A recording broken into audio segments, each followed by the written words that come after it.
All right, so like I said, I was going to be taking attendance, but you don't really check attendance. It's not required for regular lecture sessions, but as I said before, it's a good idea.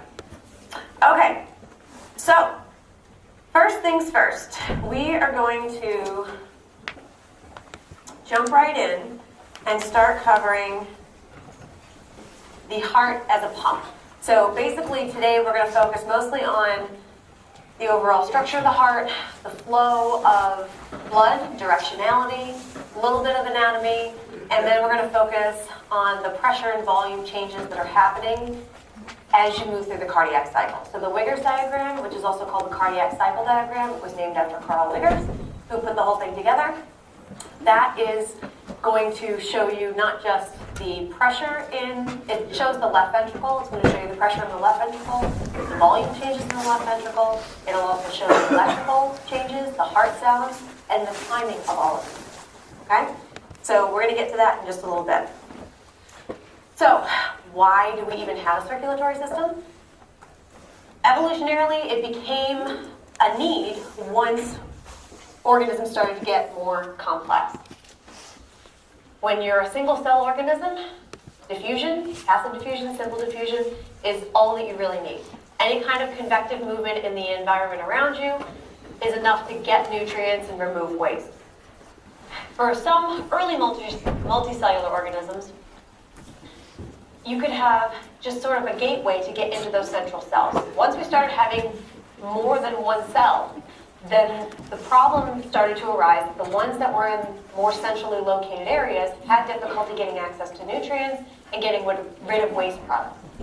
The problem with this is that it only works so far. The further you get from the source of the actual nutrients and the source of being able to get rid of your wastes, the further away you get, the lower the amount of nutrients are actually going to be delivered to that central cell.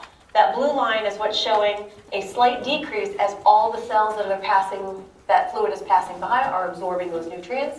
So what's left over for those central cells is pretty low.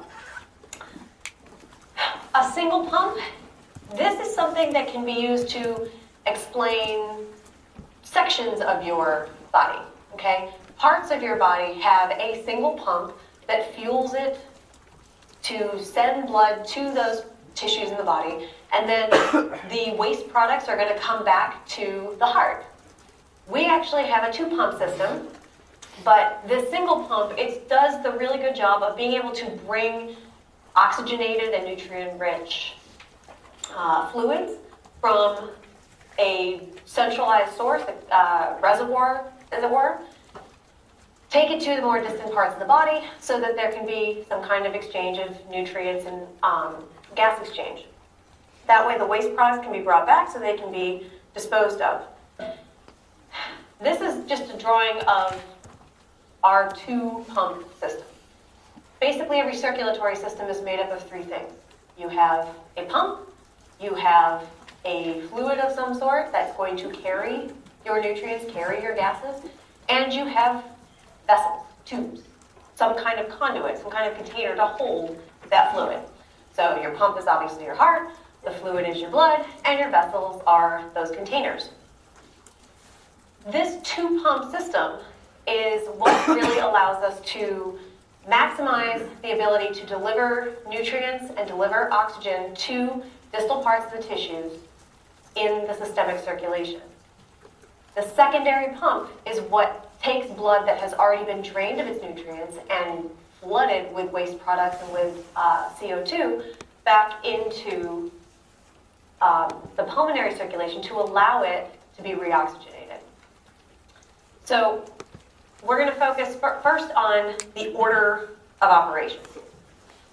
Which part of the heart sends blood to become oxygenated? To the lungs.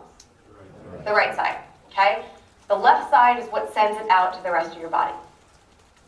So when you're looking at this figure, they always seem to put oxygenated blood as red and deoxygenated blood as blue. So blood is going to enter in, deoxygenated blood is going to come in from the body after it's already been drained of its nutrients and its oxygen. It's filled up, ready to be reoxygenated. It'll come in through the superior and inferior vena cava. That's your major vein coming back to the heart from the systemic circulation into the right side of the body. So it'll come into the right atrium, pass through that valve that connects between the atria and the ventricles, and then from that right ventricle, it will send it off into the pulmonary artery to be oxygenated in the capillary bed of the lung. From the lungs, once it's been fully oxygenated, now it's oxygen rich, it's ready to go and service the tissues. It will be sent back through the pulmonary vein into the left atrium.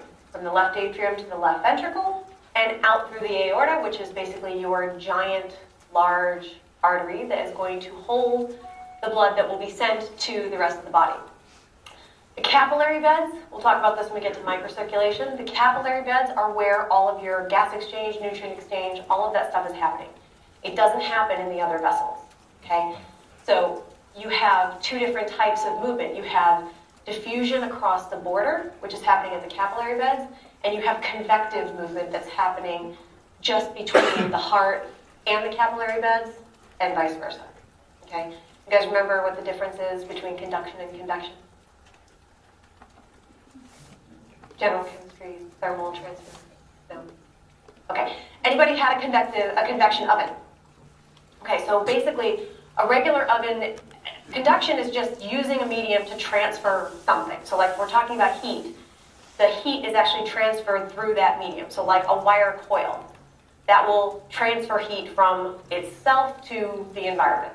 Convection is transferring or movement of heat by the movement of that medium. So a convection oven actually causes the air that is heated up to circulate. Okay, so convective movement is the movement of your oxygenated blood with the nutrients by way of going from here through the tubes. There's not any kind of diffusion. It's not a solid mass. It's a liquid that is being pushed through a series of tubes before it gets to the capillary bed. So it's convective movement. All right, quick question about valves. Take a second just to read through this. I think it's already started. Yeah, so you can already start answering. We haven't talked too much about valves so far. We talked a little bit about it, but take a second and think about where you find valves in the heart and where you don't. If you don't.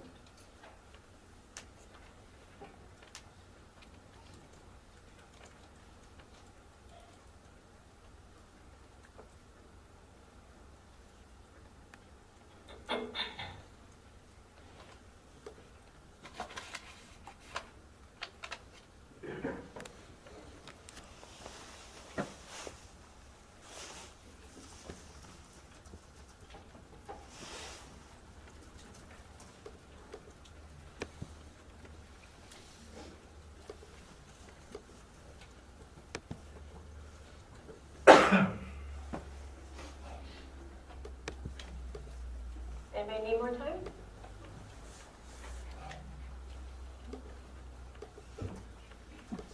Great. I'm going to pause it in 3, 2, 1. All right, so here's what we got so far. All right, so it seems like people generally think, that valves are going to regulate flow everywhere. But if they don't, the only place that you would see an issue there would be from venous circulation into the atria. Turns out, they are correct. You have valves that regulate flow between the atria and the ventricles. You have valves that regulate the flow from the ventricles into the arteries. But there is not a valve that slows down blood coming from venous circulation into the atria. That is free flowing. Anytime the blood is coming up through the venous circulation, it will dump right into the atria, and the atria will slowly fill. This is obviously a close-up of the heart. It sort of shows, you can't really see the aortic valve, but you can see the atrioventricular valve that we have here. We have the tricuspid valve that is present here, and we have the mitral valve that is present on the other side. Now, it's important to note that this is the right side and this is the left side, okay?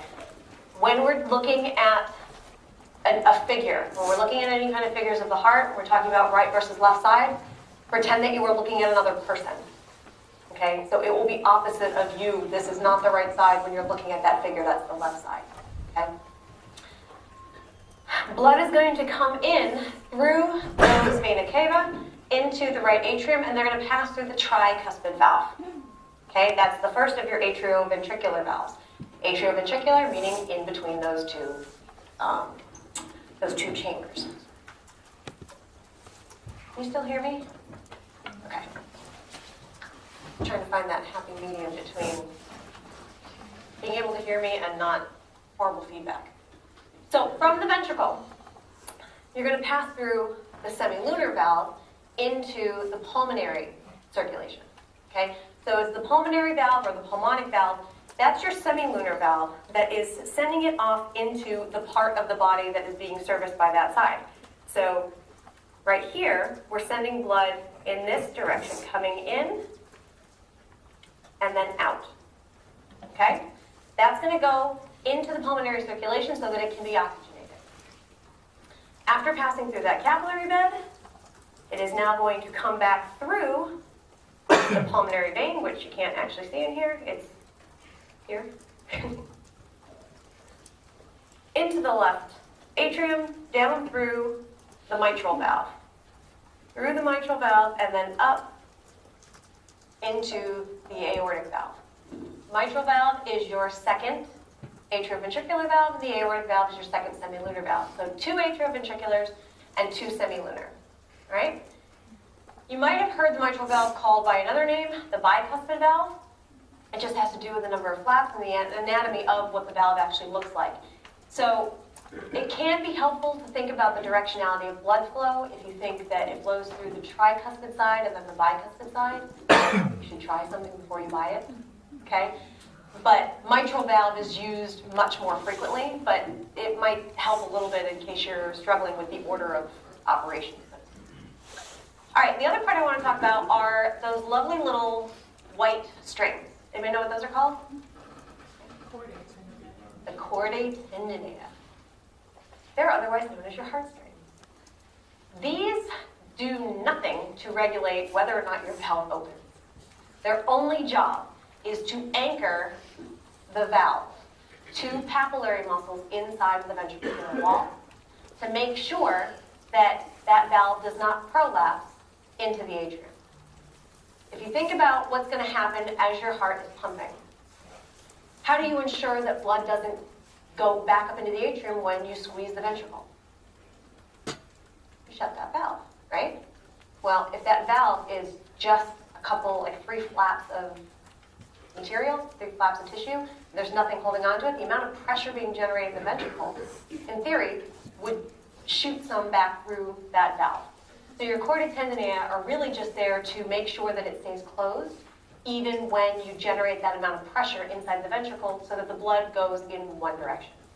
Okay, it basically prevents prolapse, which is just the term for the movement of those valves back up into the atrium. Starting nice and slow. And now we're going to get into the cardiac cycle diagram. So this is the one that I put up ahead of time because it's really a pain to try and redraw this. I had to do that, and it's really tedious work. It's much easier if you can just take a look at how everything is kind of related to each other. On the top, first thing you need to notice on the left-hand side is that you have two different axes. So we're really looking at 2 separate graphs. On the top, you have your pressure, and on the bottom, you have volume. This is specifically looking at the left ventricle. I will show you in a couple of slides the cardiac cycle diagram for the left ventricle compared to the right ventricle, so you'll be able to see what the difference is. The main difference is the peak or the absolute pressures that are generated in each of these ventricles. That's pretty much the main difference. A lot higher pressure inside of the left ventricle than you get in the right ventricle. Anybody know why? Yeah. You have to be able to generate enough pressure to get that blood all the way out to the distal parts of the body. But there's another reason why the pressure has to be so high before it ever gets ejected. To open the valve. To open the valve. Why do you need such a high pressure to open that valve compared to opening the pulmonic valve? Pressure gradient. Yeah, it's a pressure gradient. All of the valves in your heart are opening and closing based on differences in pressure on either side of that valve. Pressure is the only thing that controls whether or not your valves are going to open and close. Okay? Now, your aorta is wonderfully large, elastic. It's a great reservoir. And because of that, as blood is being ejected, not all of it actually goes to continue on to arterial circulation. Some of it stays hanging out in the aorta. Because of that, it's exerting a pressure on that aortic valve. That doesn't really happen in the pulmonary system. Okay? So you have to basically get past all of that pressure from the blood that's just residing within the aorta in order to open that aortic valve and force the blood out the left-hand side. So, as another reason for that, I should go back really quickly. The difference in ventricular muscle between the right and the left side is an anatomical representation of what their functions are. So anybody have a wood-burning fireplace or ever used one of those bellows, right, where you squeeze them in order to add air to it? That's basically the shape of your right ventricle, right? It's basically that same kind of shape. It's a thinner muscular wall because it doesn't need to generate as much pressure. The left ventricle, on the other hand, is more cylindrical. It's got a much thicker wall because it needs to generate a much stronger, more forceful contraction to bring that pressure up so that you can open that aortic valve. Okay? So, we're going to start at this point here. Let's see. I can't pick a color. All right, we'll start right here. So, at the very beginning, we'll start with this point, and we'll go through one cardiac cycle. On the bottom, you will notice that, let's make that a little thinner. You have an ECG. What wave coincides with the line that I just drew? That orange line. QRS.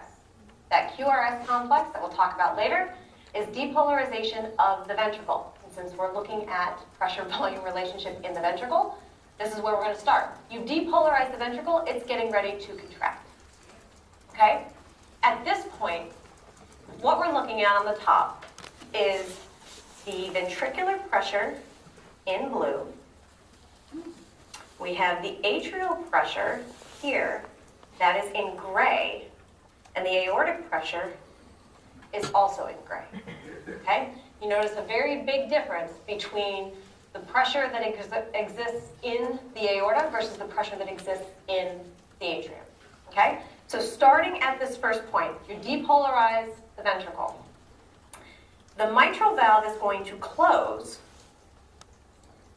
when you get the pressure at this point in the ventricle has surpassed the pressure in the atrium. Okay? At this point, the ventricle is full. The amount of pressure that is inside of the ventricle at this point has now surpassed the pressure that exists in the atrium, and the mitral valve will close. Okay? Once it closes, your aortic valve is already closed at this point. So both of them are closed. So if you're going to contract, is blood going anywhere? Both valves are closed. Nope, not going anywhere. This is your isovolumetric contraction. So same volume. There is no way for it to get out because your mitral valve is closed and your aortic valve is closed. So what you see on the bottom is, I'll just highlight this for a second and then I'll delete it so you can see. Here, in between that solid line and that dashed line, it's flat. There's no change in volume, okay? No change in volume, but big change in pressure. All right, so the heart muscle at this point is starting to contract. It's putting force on that blood. Blood is not exactly a compressible liquid, okay? Because you have no way for it to go out of the heart, you are ramping up the pressure inside of the ventricle, getting ready for the ejection phase. How are we so far? Good? Okay. So, no change in volume at this point, but under isovolumetric conditions, you're ramping up the pressure.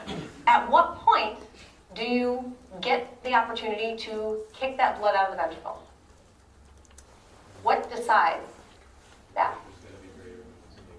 The pressure has to be greater than the aortic pressure. When the pressure surpasses the aortic pressure, which is the part that's up here at the top, so right here, when this blue line passes over that gray line, now your aortic valve is able to open up and the blood has somewhere to go. That is going to begin the rapid ejection phase. So you actually have two parts of your ejection phase. You have a rapid ejection and then a reduced injection. Sorry. The rapid ejection is noted down here with the steep decrease in volume. You still have an increase in the overall pressure because the ventricle is still contracting very forcefully to force that blood out. So you have an increase in the pressure as the blood is beginning to move through that tiny little opening, okay? During ejection, you have a rapid phase and then you have a reduced ejection phase. But the entire process is getting that blood from the ventricle into your systemic circulation. What do you think is the reason for that reduced ejection? Why does the ejection rate slow down? Part of it is the pressure dropping, but I mean, even before you close any other valves, what else is happening?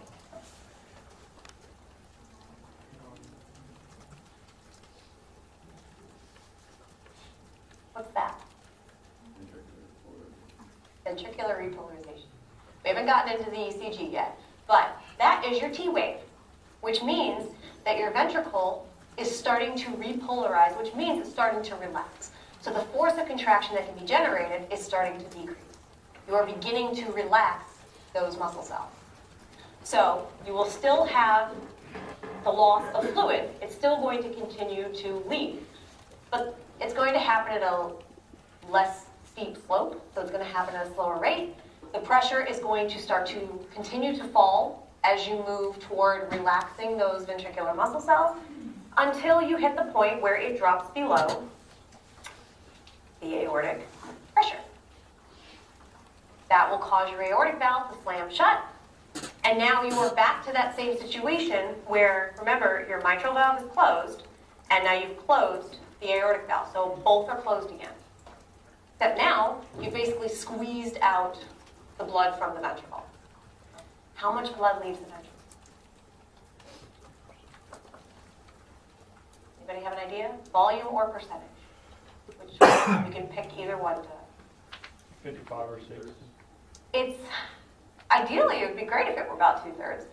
Minimum of about 55%. Maximum is about 70%. You never get all the blood out of the ventricle. That's called your ejection fraction.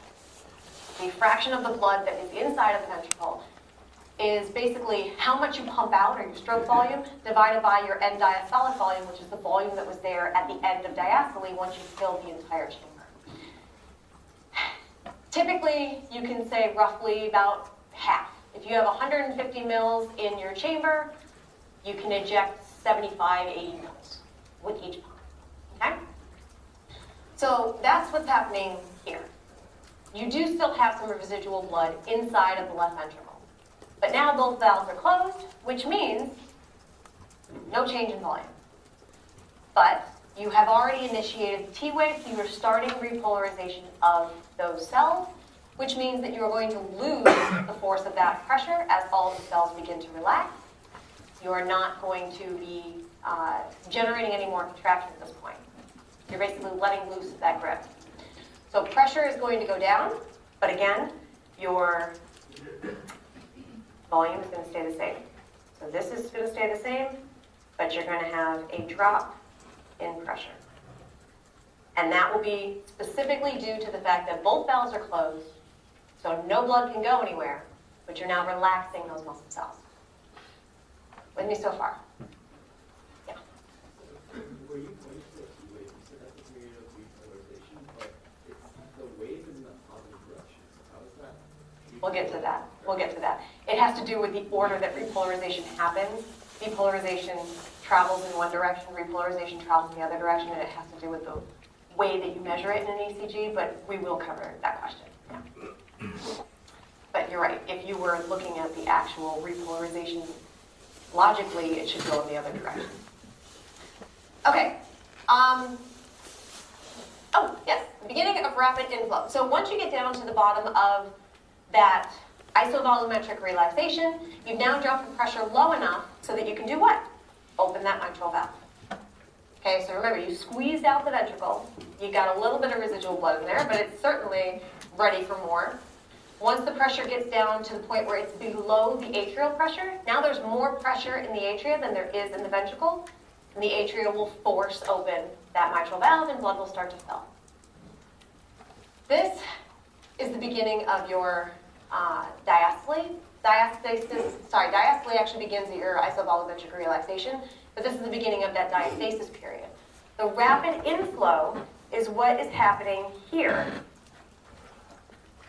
Increase in volume, kind of a slight decrease in overall pressure as the chamber begins to stretch and expand. 70% of the filling of your ventricle is passive.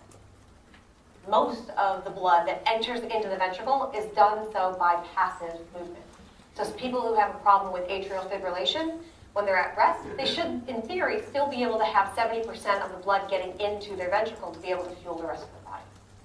Atrial fibrillation is just erratic contractions of the atria, so it's not coordinated. The actual contraction of the atrium sort of pushes back that last 25 to 30% into the ventricle.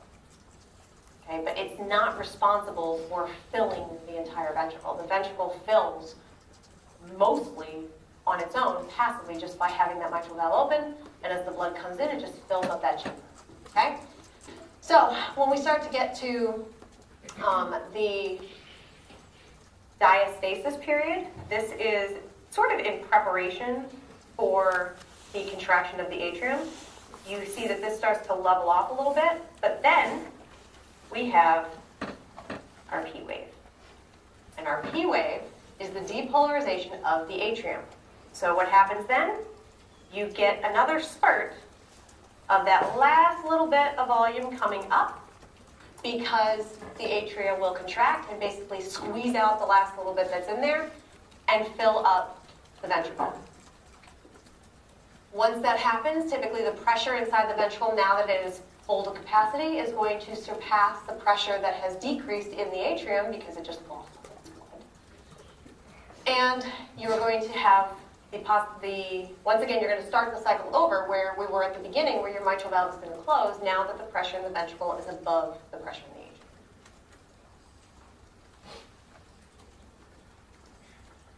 All right. Two other things I want to point out from this figure.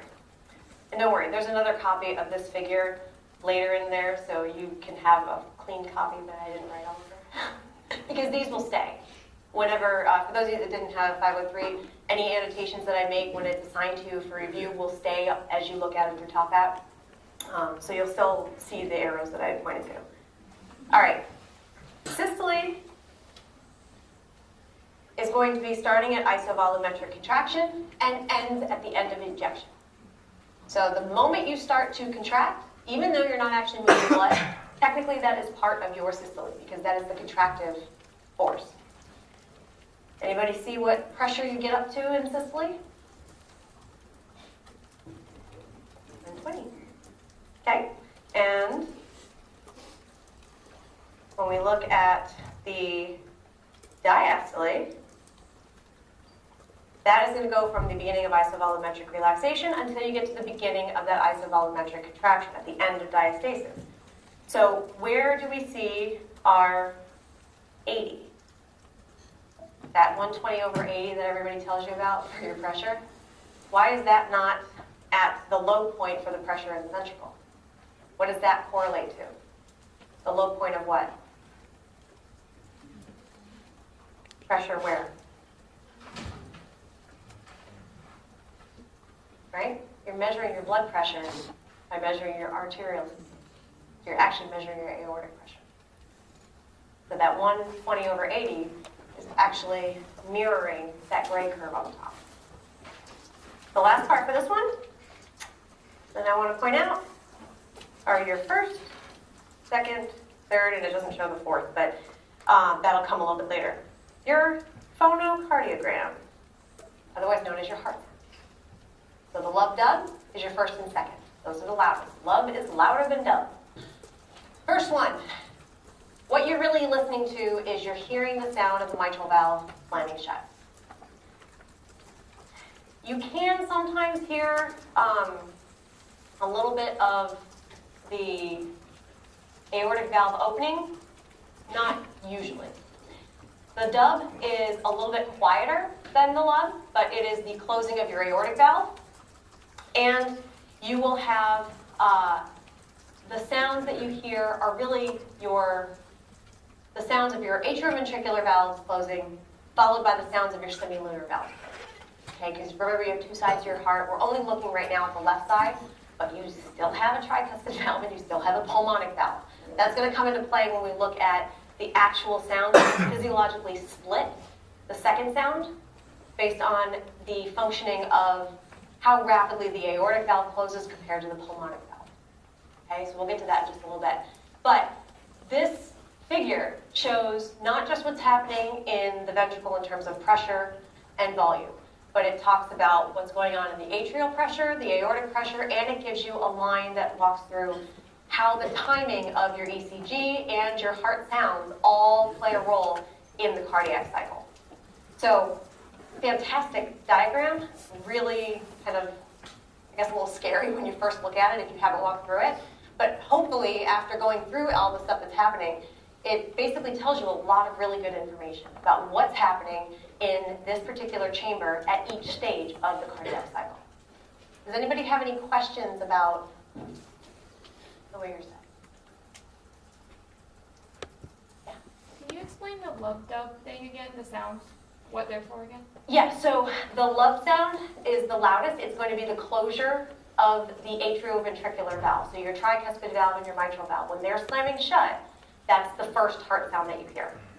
The second heart sound is just a little bit quieter, but not quiet by any stretch of the imagination. It's just that the lub is usually louder. That one is because of the closure of your semilunar valves. So your pulmonic and your aortic valves are going to also slam shut. They are not going to do it quite as loudly when you're actually listening, but that's the second heart sound. The third and the fourth, I'll get to in a little bit. The fourth one is mostly under pathological circumstances, but there can be a third heart sound that you hear that can be a physiological sound under certain conditions. But we'll get to that in just a couple of slides. But lub, that first heart sound, closure of atrioventricular. Dub is the closure of the semilunar valve. Yeah. So why, like, what are the first, second, and third sounds? If there's just lub dub, like, what's the first and second and third? The first is lub. The second is dub.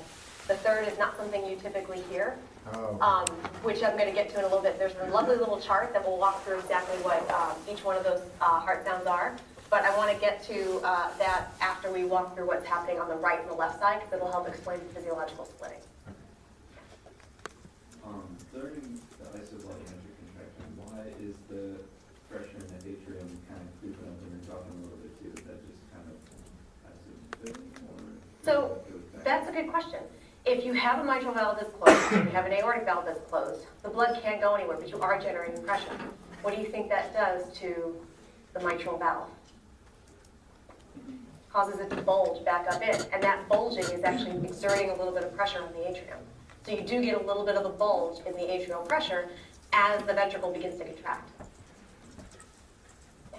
When you said 70% of the filling is passive, that's the filling of the blood from the Atrium. Oh, just from the atrium. Just from the atrium. So when the atrium, when that mitral valve opens up and you start getting blood dumped into the ventricle, 70% of all the blood that's going to enter is happening passively. The atrial contraction is really just there to kind of squeeze the last little bit. Okay, so the valve, the mitral valve is still open. Oh, yeah. You still have movement across that. Yeah, because you can't get any movement of blood at all until you open that mitral valve. And basically when you open it up, it's kind of like opening up the floodgates, right? So it starts to flow through, and the end result is that you sort of squeeze the container that was holding all that blood at the very end, but that's just sort of for good measure. Make sure you get the last third, 25 to 30% out of the atrium, but most of the blood that enters is basically just going down a pressure gradient because there's a lot higher pressure in the atrium at that time compared to the ventricle, so it's going from high pressure to low pressure. Yeah. Yeah, the P wave is depolarization of the atrium. So the atrium and the ventricles are going to be depolarized, which means they're going to be getting an electrical signal that tells them it's time to contract, and they do it in order. The atria are going to depolarize before the ventricles, so that's why the P wave is basically telling the atrial muscle to contract, and then the QRS waves are going to tell the ventricles to contract. But we will have a whole lecture on electrocardiogram and the PQRS team. Yeah. Why can't you use a defibrillator for atrial fibrillation? So that's a good question. It's not so much that you can't. It's that atrial fibrillation a lot of times will resolve on its own. Sometimes it's caused by an ectopic pacemaker, which is just another part of the atrium that happens to be a little hyperactive and is contracting before, or sending a signal to contract before you have the sinoatrial node sending that signal. So you start to get rapid fluttering. And because biologically it's not as detrimental as ventricular fibrillation, you're kind of weighing out the benefits of shocking the entire heart in order to get it started. Now, that doesn't mean that it isn't necessary. My brother had AFib, and he had to have his heart shocked a couple of times in order to get it back into sinus rhythm. But sometimes it will go away on its own. So the resistance of the systemic circulation is controlling that decrease in the pressure from the isovolumetric relaxation to the time when you go back to contraction. Does that get changed? Because if your heart's beating like twice the normal rate, it seems like you won't get as much pressure reduction. I mean, if that curve is fixed, it doesn't seem like your ejection fraction will be as good if the heart is beating really fast as if it's beating really slow. It won't be. It won't be. If you elevate your heart rate, you will reduce your ejection fraction because you're decreasing the stroke volume because you don't have as much time to be able to fill the ventricle to capacity before you squeeze it out again. So, follow-up question, if I'm actually measuring with a sphygmomanometer or whatever, my blood pressure and my heart is beating like 100 beats, I'm going to get a higher diastolic pressure? Probably.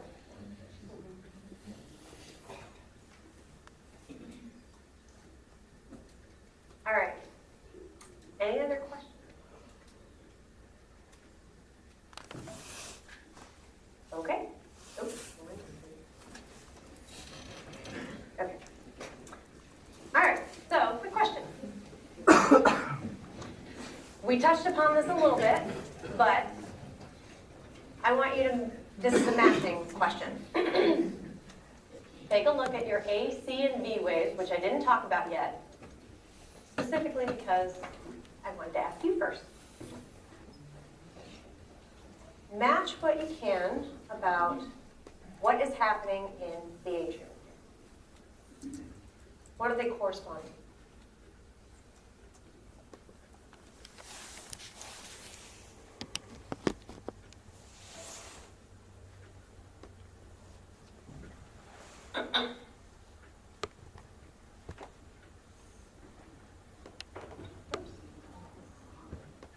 You guys still have this open in yours? I don't know why. Sorry about that. Must have hit something.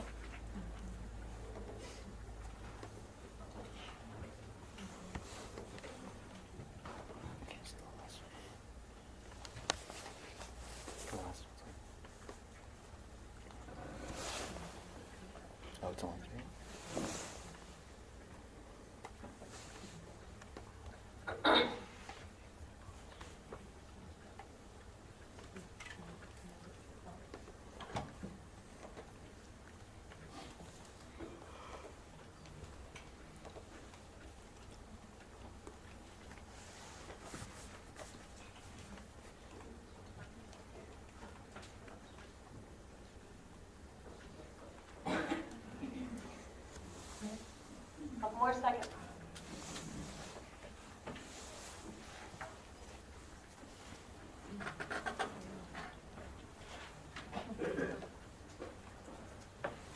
All right. See how we're doing.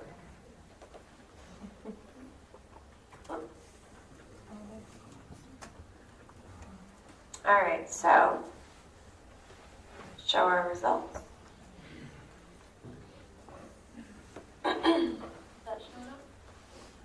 Oh. Okay, so we actually had about 19% that ended up with the correct response. That A valve, or that A wave, corresponds to what in the atrium? It's right toward the end of diastasis. And I don't know if I can draw on this, but I can point it out right here. Atrial systole. Okay, so right there, we have the A wave is due to contraction of the atrium. The C wave we actually touched upon a little bit ago. What happens when you start contracting the ventricle? You get bulging of those AV valves. When the ventricle contracts, it basically puts pressure on the valves. They don't prolapse into the atrium because they're held in by what? Chordae tendineae, which are connected to what? Papillary muscles. Papillary muscles contract in order to hold those heartstrings and make sure that those bulging valves don't prolapse into the atrium. So that's what's responsible for your, oh, sorry, I guess it's still timing, for that C wave. The V wave is that slow and steady increase in overall pressure. That is what's happening as we are moving through our, sorry about that. As we're moving through the blood coming from the venous circulation into the atrium, that slow increases as the atria is filling.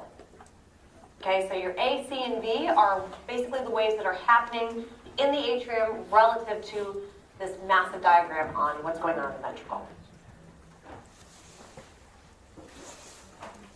All right, so we touched upon this already.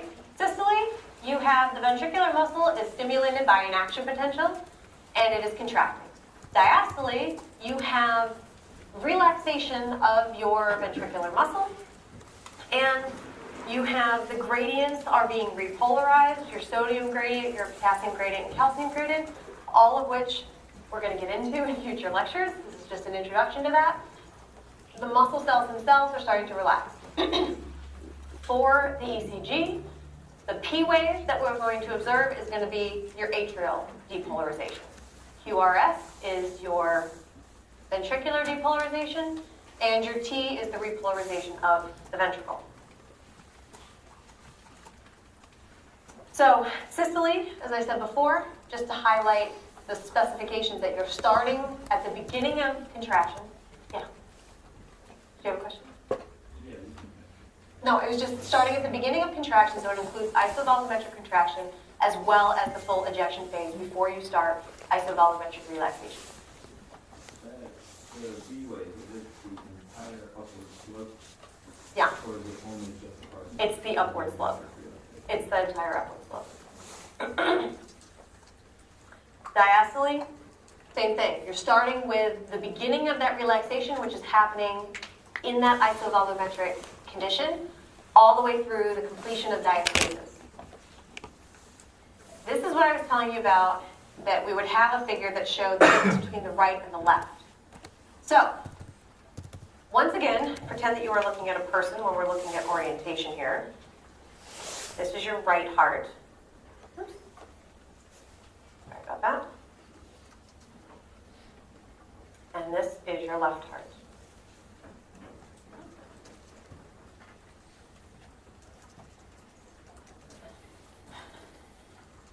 Part B is what we just looked at. Except the Wigger's diagram we looked at showed 2 cardiac cycles. This is just showing 1. This is basically everything we just talked about. It's color-coded, so I kind of liked this one as a way of being able to see exactly what is happening at each stage inside of the heart.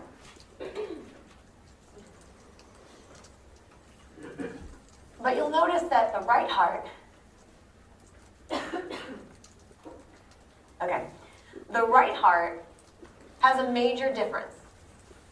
The biggest part that's the same is you're looking at the bottom, the ventricular volume, it's the same. Both sides of the heart are pumping the same amount of blood. What's the biggest difference between them? Absolute pressure. Okay? The biggest difference is the absolute pressure between the right and left. You don't generate as high a pressure on the right side of the heart. Why? It's only going to the lungs. It's not going very far. It doesn't have a reservoir of blood hanging out on the other side of the pulmonary valve the way that the aortic valve does. So you don't need to generate as much pressure to overcome that afterload, and you don't need as much pressure in order to get through the circulatory system and the pulmonary system. The other big difference is these parameters here. Let me see if I can circle that. Here. That's the other big difference. And this is sort of what I was talking about before, introducing a little bit about the heart sounds.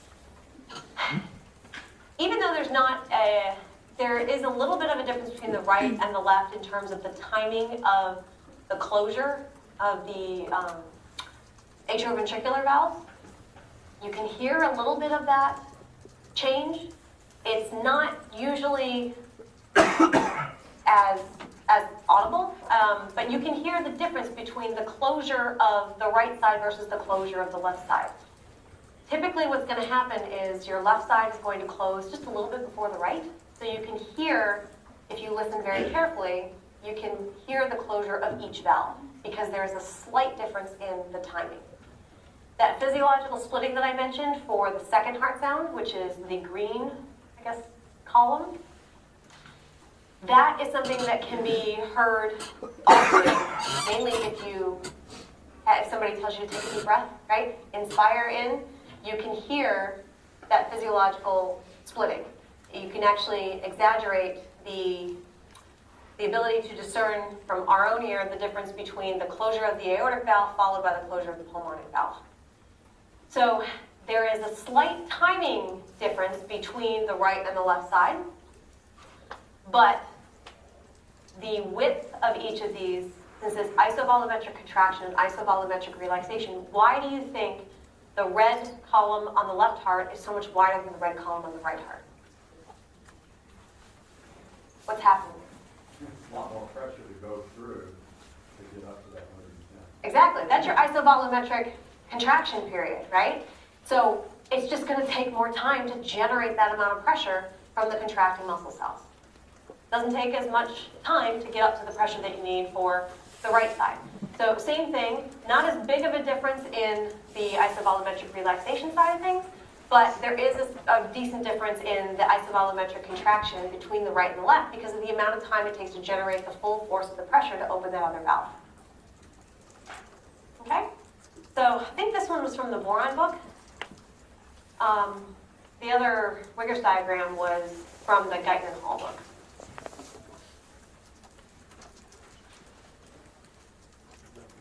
Yeah, sorry. Thing on those little annotations where it's saying how the AV and semilunar valves are closing and opening, those are just arbitrarily placed. It's not referencing the pressure like this happens. No, it's representing the vertical line. It's pointing to that vertical line, saying that the pressure within that line. No, right at that line, because you see, if you look here, you're talking about like this closing and this opening. Like those are above the pressures that are listed. Right. It's just because they don't want to get in the way. Basically, this pulmonary valve opening here is pointing to this dashed line, and this is pointing to this dashed line. So you basically would just follow it down to see what the pressure was. Yeah. So it's the same information that we saw on the Wiggers diagram. It's just written a little bit differently. It's pointing to that, whatever's happening at that time.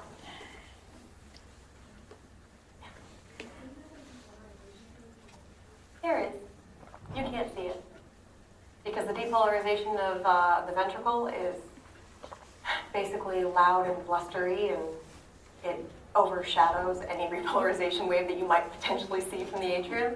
So it doesn't actually show up on your ECG. It's happening, but it's happening at the same time as depolarization of the ventricle, and that's a big, loud mess. Yeah? Are you actually hearing the depolarization or the actual contraction? Contraction. Well, what you're actually hearing is the closure of the valves. So you're not even really hearing the contraction. That said, you can sort of hear the contraction in the other heart sounds, but you can also hear filling, and it has to do with what you're actually listening to is how the heart as an organ or as a muscle is actually functioning. You're not really hearing contraction, you're hearing the effects of contraction. Okay, or you're hearing the effects of stretching, which I'll get to in just a second when we get to the third and the fourth heart sound. Any other questions about this? We're doing pretty good on time, so. All right. This is actually from the Vernon Levy book. Any figure that you see that has this blue, I guess, faded background, that's Vernon Levy. This one is just sort of a close-up to show you a little bit about the ECG and the phonocardiogram, the stuff we talked about with the heart sounds, the first, second, and third, and fourth heart sounds. The figure that the table I wanted to point out is this one. This will really outline exactly what is happening at each point. We already talked about the first sound. The first sound, you get a burst that comes from your mitral and a burst that comes from your tricuspid. So you'd be your M1 and your T1. That is telling you the timing of the closure of those two valves. And that is your first sound. It is also the loudest sound.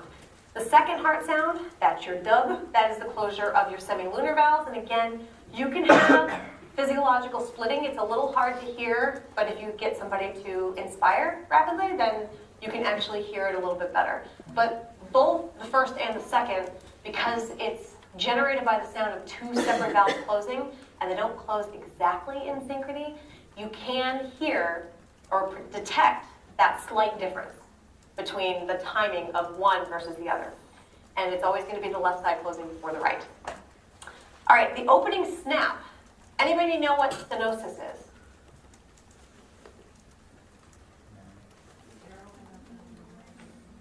So stenosis literally is the hardening. So if you have a stenotic vessel, it's hardening and it will actually make it a smaller opening. Stenosis of the mitral valve is usually from crystal deposits and stuff that will end up on the valve itself, so it's less fluid movement and it becomes more rigid. So when it becomes more rigid, you can actually hear it opening. That would be something that you can actually hear listening to that opening snap. You can hear that sometimes if somebody has mitral valve stenosis. The third heart sound, this is called the ventricular or protodiastolic gallop. It's only really called that because you're looking at the closure. The S1, S2, S3, it goes 1, 2, 3. So it's like a gallop of 3 sounds in a row. Okay? But you're starting with that loudest sound of all, and then you hear that third sound coming afterwards. That's why it's your ventricular gallop. And it's the sound of filling of the ventricle when there is some kind of limited distensibility.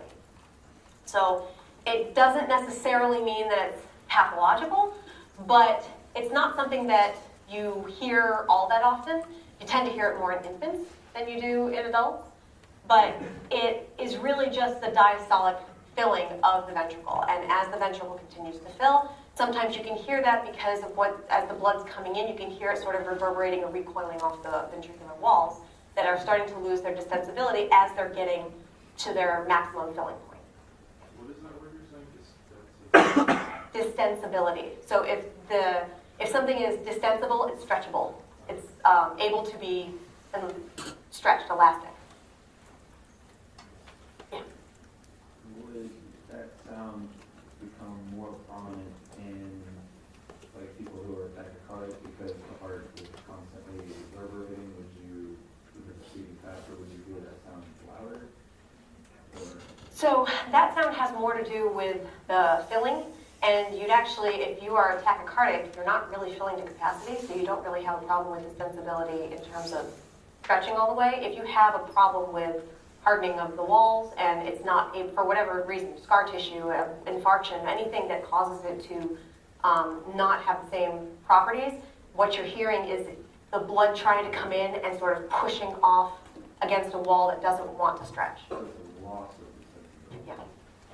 Yeah. All right, fourth hard sound, that's basically your atrial or presystolic gallop, and it's because it would come before the lub dub. So you'd hear the S4, then the S1, and the S2. It's still that 3 sounds in a row. It's just that now S1, the loudest, is not the first one, it's now the second one.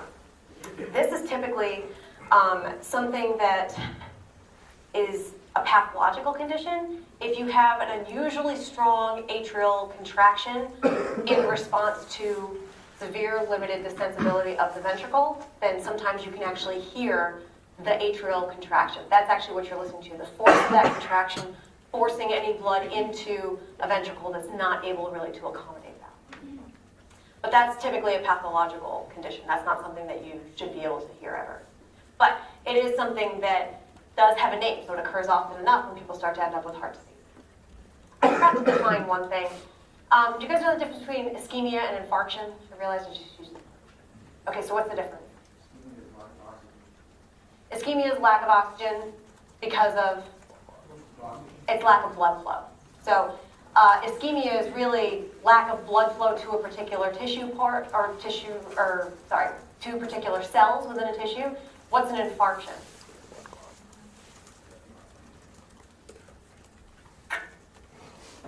Death of those cells because of a lack of oxygen.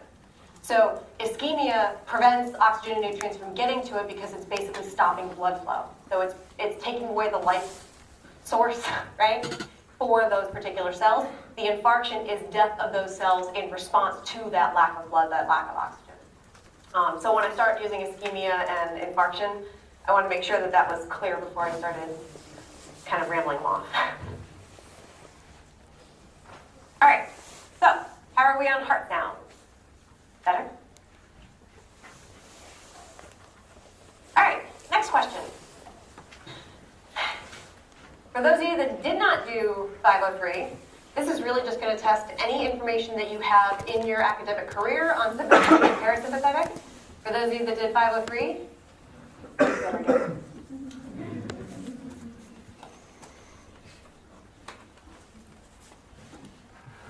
The blue curve is your normal level of sympathetic stimulation, baseline sympathetic stimulation. What would A, B, and C be?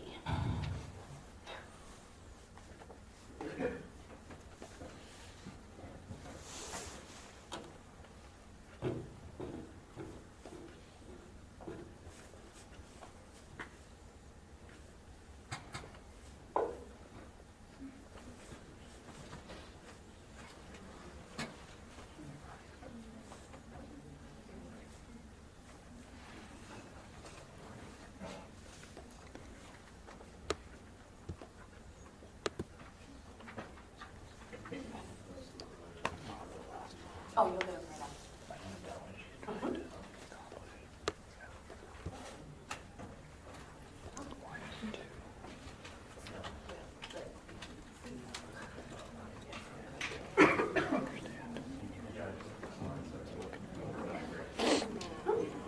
All right, looks like it cut you off, so here we go.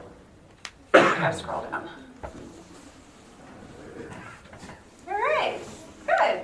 46% got it completely correct. B and A were decided for the which one which?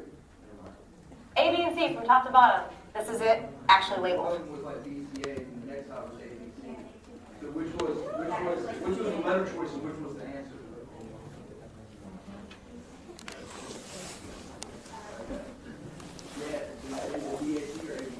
Oh, so it's ABC. Yeah. This is question 1, option B on your thing I get. So it automatically changes up when it rearranges the order anytime, every single time that I run the class. It'll change the order of any multiple choice questions. It just happened that the answer choices were A, B, C, and there are multiple choice questions for A, B, C. So yes, it's A, B, and C. Maximum sympathetic is A.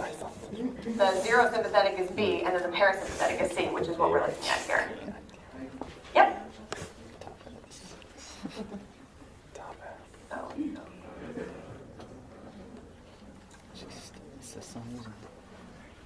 There we go. Okay, so yes, if your normal stimulation is that purpley curve there, which is a different color than the previous one, I apologize for that. I obviously switched the colors around when I redrew it. That is just baseline what you always have in your body. You always have some level of sympathetic stimulation. So there are multiple ways that you can control whether or not you ramp up that fight or flight response or when you get to that rest and digest response, which is your parasympathetic. So cardiac output, this is looking at right atrial pressure. If you're looking at cardiac output and you maximally stimulate your sympathetic system, it's going to ramp up your cardiac output. So normal cardiac output somewhere around 5 liters per minute.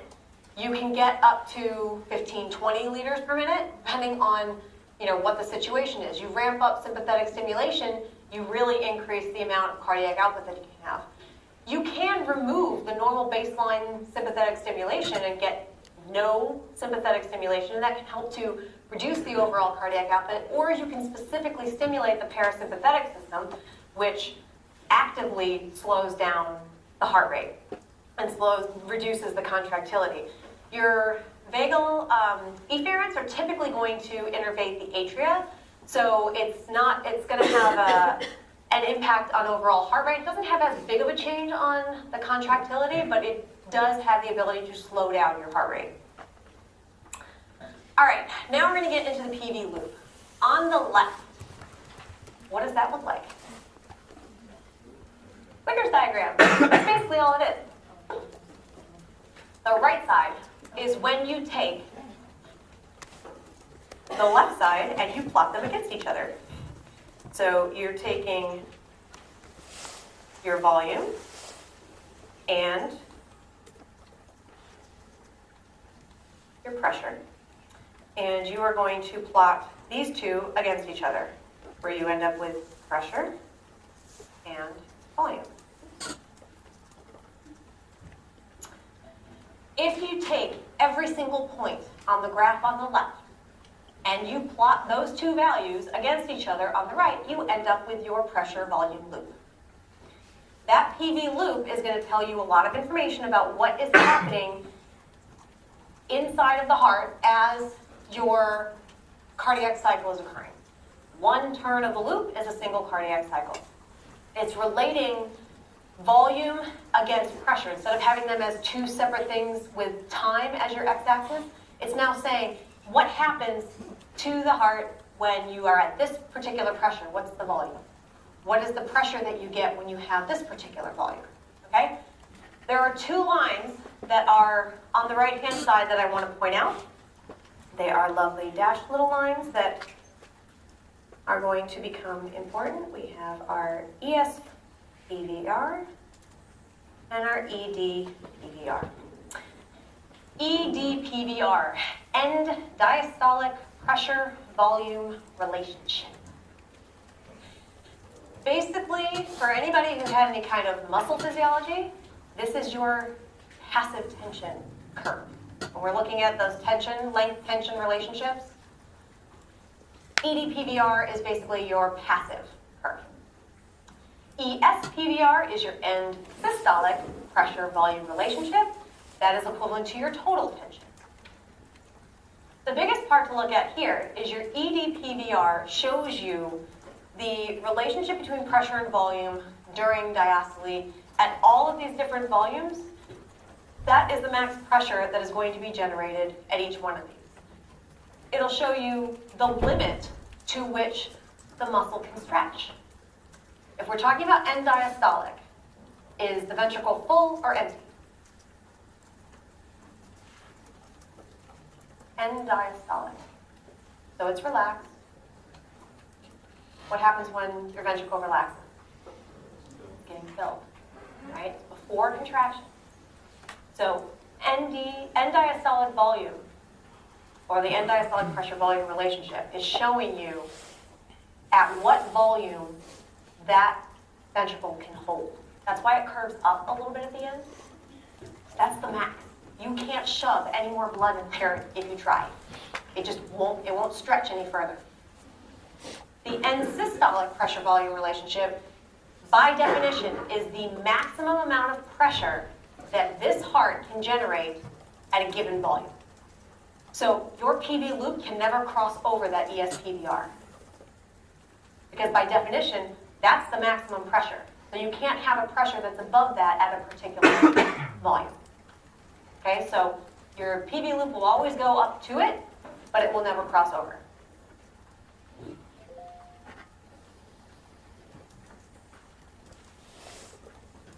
All right, another question. This one is a fun matching one. All of these lovely things are happening. You guys can talk to each other. I want you to see what you can think of and what you can remember or deduce is happening based on what you know about the cardiac cycle. What's happening in terms of how the pressure and the volume are related to each other at each of these points. Have at it.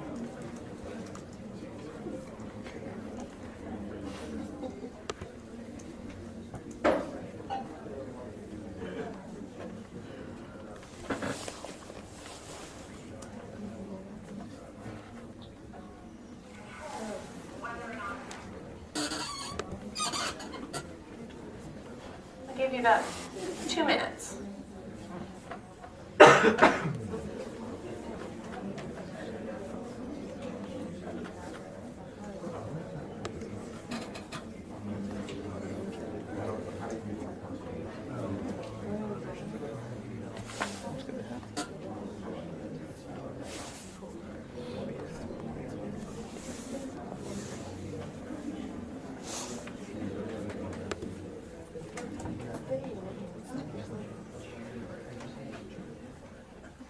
Did you open that new window?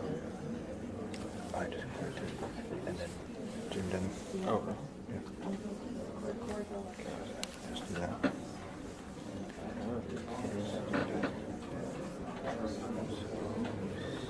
I zoom in, I get slow. So I zoomed out.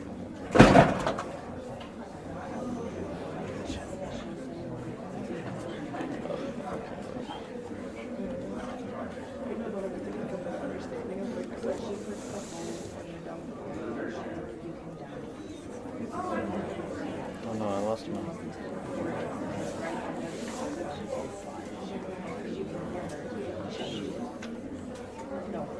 I lost my answer. This is tough, dude. Look, I'm on the question. I don't have any answers. Yeah, I lost mine too. This sucks. God damn it. Oh god, it just gets worse. Look, she doesn't have it anymore either. I hate that. It was gonna be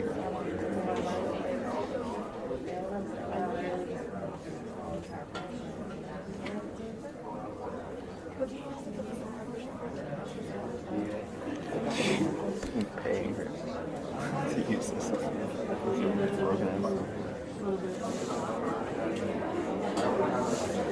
I feel like I know it. I just can I put the answer choices back up?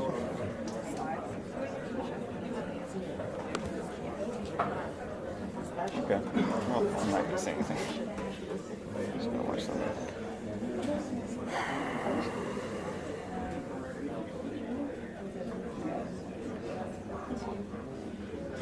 My left eye's been twitching for like days. All right. I see nobody has responded. But that's okay. We will just... Because you took away the answer choices.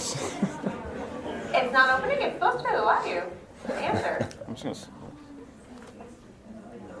The answer Yeah, choice. submitting. Here. Yo, this is not. On yours?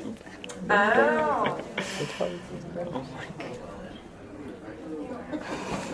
Ah, okay. Well, that explains why nobody was answering me. Okay. Well, then we'll just move along. All right, so first things first. How many people remember how you calculate work? Area under a pressure volume curve. Ta-da!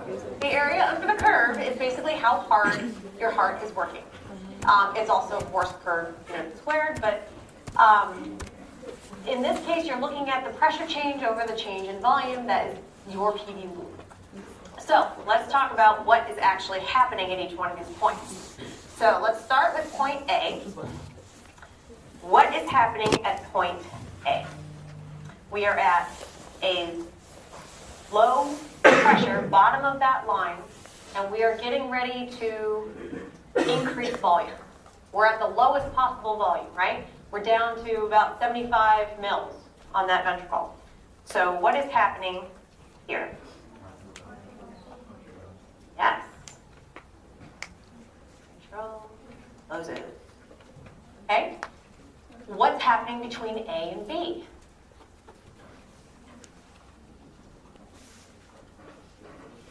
It's still closed, but what's happening to your ventricle? It's filling, right? The pressure's going down, but the volume is getting bigger, right? You're moving along the x-axis. So what is happening between A and B versus B and C? A and B is what stage? If you just close the mitral valve, what's happening now? Rapid filling. Okay? So you've closed that mitral valve. Oh, sorry. No. You've closed. Sorry, open. Open. Sorry, I was thinking over here. You've opened that. That's my bad. I was looking at the C, and as I was writing, and I wrote C, and I was like, mitral valve closed. The mitral valve is open here, and you are allowing that blood to come in. Okay? Sorry, that was my fault. I usually start at the mitral valve closing because that's where we started the Wigger's diagram, but I started in a different spot, so that's my fault. I apologize. Forget that part. Point A, mitral valve is open. Okay? You are now at that lowest point of your pressure. If you're at that lowest pressure point, you've dropped below the pressure inside the atrium, so you've allowed that to open up, and now you can get blood coming in. Volume is going to increase, so this is your rapid filling phase. Oh, I don't know why it's making it weird here. Rapid filling versus reduced filling.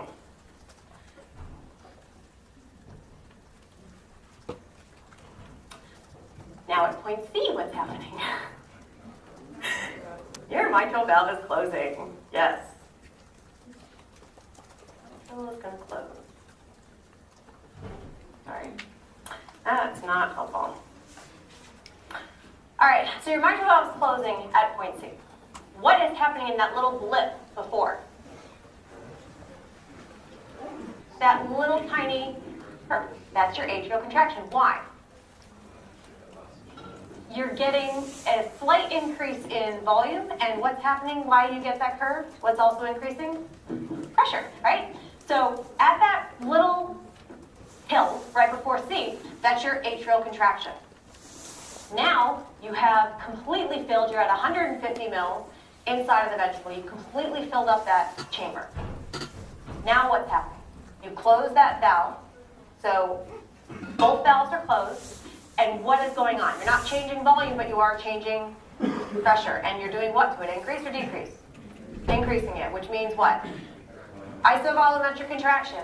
That is your C to D. C to D is isovolumetric contraction. And then what happens at D? Your aortic valve opens. And because your aortic valve opens, you end up with a decrease in volume. You get an increase in that pressure as you are contracting and forcing out that blood. Why are you getting that increase? It's the same thing as if you try to exhale just by blowing out air versus exhaling through a straw. It's harder to do it. Smaller tube. You're exhaling through the valve, the aortic valve. So you have this rapid ejection that's happening from D to E. So very fast loss of your ventricular volume because it's being sent out. You get the reduced ejection that's happening from E to F because you started to relax those muscles. Your T wave has already started to repolarize the ventricular muscle. So you get that reduced ejection. What happens at F? Aortic valve closes because now you're at your minimum volume. You've lost that pressure below what the aortic pressure was. And now you have from F to A, that's your isovolumetric relaxation. So drop in pressure with no change in volume. So same exact cycle that we talked about with the Wiggers diagram, but looking at it as change in pressure specifically as it correlates to what's happening as to the volume at that particular time. All right, we will finish up the last bit of this on Tuesday.